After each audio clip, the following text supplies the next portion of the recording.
Il y avait un enjeu qui était de savoir est-ce que ça serait une élection au premier tour ou au deuxième tour. Franchement, je ne crois pas qu'il y ait eu... quand vous posiez la question au début en disant est-ce que la démocratie sénégalaise est toujours emblématique, oui, elle est toujours, excusez-moi, elle reste toujours un exemple. D'abord parce qu'elle est assez peu marquée par des questions purement, j'allais dire, identitaires, ethniques, régionalistes, contrairement aux autres élections de la région et du reste de l'Afrique subsaharienne. Donc c'est un vrai débat de personnes, même si on sait qu'il y a des influences qui jouent.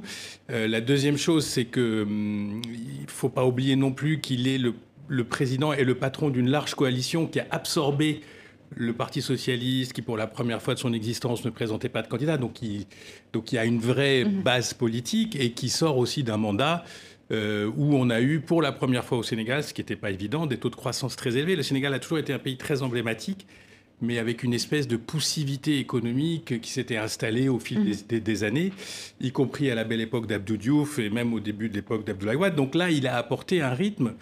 C'est clair il était l'ultra favori. Et la dernière chose, c'est que je ne pense pas, excusez-moi du terme, je ne pense pas qu'au Sénégal, on truande. Ça peut, sur la marge, sur des détails, sur des coins, mais ça ne peut pas remettre en cause un résultat.